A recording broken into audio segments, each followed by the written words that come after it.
Hai teman-teman, di vlog kali ini aku mau share ke kalian tentang 8 jenis visa atau izin tinggal yang pernah aku pegang selama hampir 15 tahun tinggal di Jerman. Dan jenis-jenis visa tersebut pastinya juga menjelaskan kegiatan atau situasi apa yang sedang aku jalani pada masa tersebut. Dan kalau kalian sedang mencari tahu kira-kira jenis izin tinggal atau visa apa yang bisa kalian tempuh di step-step yang berikutnya, tongkrongin video ini. Dan buat kalian yang baru bergabung, jangan lupa subscribe dulu dan aktifkan tombol loncengnya supaya aku tambah semangat.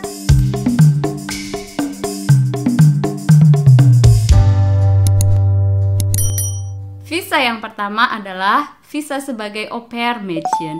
Jadi teman-teman kan sudah tahu ya, dulu pertama kali datang ke Jerman aku mengikuti program au pair di tahun 2008 hingga 2009. Jadi 1 tahun, dan aku dulu ikut program tersebut di salah satu family yang tinggal di kota Hessen. Dan selama mengikuti program tersebut, aku memang sudah prepare setelah itu mau ngapain dan sudah tahu jadi jenis visa apa yang kira-kira aku butuhkan. Itulah di tahun yang kedua aku mendapatkan visa yang kedua yang namanya visa Sprachkurs.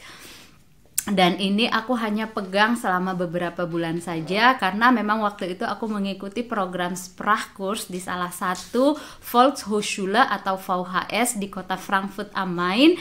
Dan waktu itu level bahasa yang aku ikuti adalah level C1 karena saat itu memang level bahasa itulah yang aku butuhkan untuk tujuan yang berikutnya. Visa ketiga yang aku pegang waktu itu adalah Studentenbewerber, dan ini aku pegang selama 1 tahun.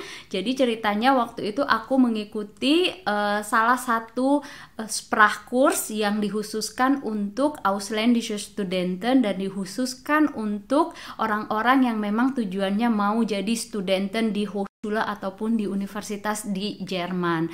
Dan dulu aku dapatnya di TU Darmstadt. Dan syukurnya aku dapat visa tersebut untuk 1 tahun, walaupun sebetulnya aku hanya membutuhkan kursus tersebut 1 semester saja atau setengah tahun. Permasalahannya perkuliahan yang aku ambil waktu itu dimulainya hanya winter semester, makanya waktu itu aku dapat keuntungan bisa tetap memegang visa tersebut walaupun sebetulnya aku sudah selesai mengikuti program persiapan bahasa tersebut. Salah satu visa yang sangat penting adalah visa yang keempat ketika aku menjadi mahasiswa ataupun visa studenten. Dan ini aku pegang selama 2 tahun dan memang benar-benar eksak hanya selama 2 tahun ketika mengikuti program S2, dan ini di tahun 2010 hingga tahun 2012. Visa yang kelima ada yang namanya visa Arbeitssuchende. Jadi visa jenis ini memang dikhususkan dan ditujukan untuk ausländische Absolventen atau XX mahasiswa asing yang diberikan kesempatan untuk mencari kerja di dunia kerja di negara Jerman. Dan biasanya visa jenis ini berlaku 1,5 tahun, dan waktu itu aku memang memegang visa tersebut selama 1,5 tahun. Dan setelah itu aku mendapatkan visa yang berikutnya, yaitu visa yang keenam sebagai visa bekerja. Jadi visa bekerja ini aku pegang selama 3 tahun, dari tahun 2013 sampai dengan 2016.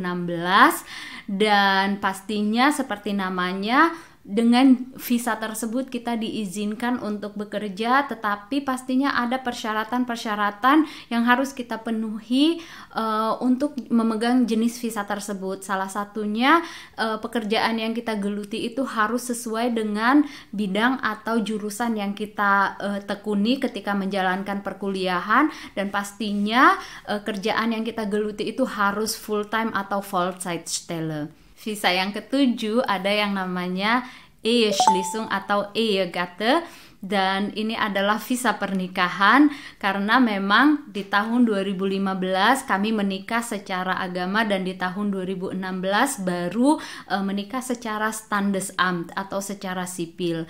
Dan waktu itu ada juga berbagai macam persyaratan yang harus aku lampirkan ke Ausländerbehörde supaya bisa membuktikan bahwa aku benar-benar menikah. Dan setiap 2 tahun kalau nggak salah kita harus harus ke Ausländerbehörde untuk perpanjang visa karena memang lumayan banyak juga persyaratan-persyaratan yang harus kita penuhi kalau kita menikah dengan orang Jerman.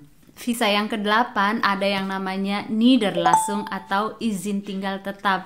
Jadi teman-teman, Niederlassung ini bisa kalian dapatkan dengan dua kondisi. Kondisi yang pertama biasanya antara kalau kalian sudah bekerja minimal 5 tahun di Jerman ataupun kalian sudah menikah minimal 5 tahun dengan orang Jerman gitu ya, atau seseorang yang berkewarganegaraan Jerman. Dan kondisinya karena memang visa terakhir aku adalah visa pernikahan, jadi basic dari Niederlassung aku pastinya adalah Eheschließung atau Ehegatte.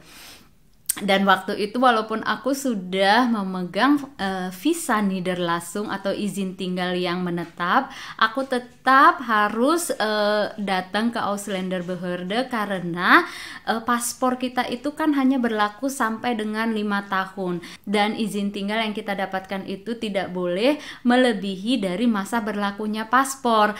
Jadi pada intinya setiap 5 tahun kita juga harus ke Ausländerbehörde dan mengganti card ataupun izin tinggal kita tersebut karena otomatis paspor kita juga setelah 5 tahun harus diganti. Dan kabar baiknya sejak tahun yang lalu atau kondisinya sejak tahun ini aku memiliki atau memegang paspor yang masa berlakunya sekarang 10 tahun. Jadi tahun ini kebetulan izin tinggal aku juga berlakunya hingga tahun ini. Karena awalnya juga paspor aku berlaku hingga tahun ini, jadi karena aku baru saja mengganti paspor, aku akan ke Ausländerbehörde lagi dan di Niederlassung aku juga pastinya tertera ini akan berlaku 10 tahun sesuai dengan masa berlakunya paspor aku. So teman-teman, itu dia izin tinggal atau jenis-jenis visa yang pernah aku pegang selama tinggal di Jerman. Dan seperti yang sudah kalian lihat, banyak banget visa-visa yang sudah pernah aku pegang. Dan ini berarti aku udah sering banget ke Ausländerbehörde, dan juga karena aku memang tinggal dari satu kota ke kota yang lain, dari satu Bundesland di Bundesland yang lain, dan pastinya sudah banyak banget Ausländerbehörde atau bidang imigrasi di Jerman yang sudah pernah aku kenal. Dan ini sebuah tantangan yang memang kita harus lewati untuk orang-orang asing yang tinggal di negara Jerman gitu ya. Tapi sekarang aku sangat bahagia karena memegang izin tinggal yang Niederlassung, dan minimal untuk 10 tahun ke depan aku akan memiliki ketenangan dulu dari Ausländerbehörde. Semoga share video aku kali ini bisa bermanfaat buat kalian, dan selamat mencoba izin tinggal ataupun visa-visa yang berikutnya. Kalau kalian masih ada pertanyaan, tulis di kolom komentar, dan buat kalian yang sudah view video ini sampai akhir, jangan lupa like, subscribe, dan komen. Dan sampai ketemu di vlog yang berikutnya. Bye-bye!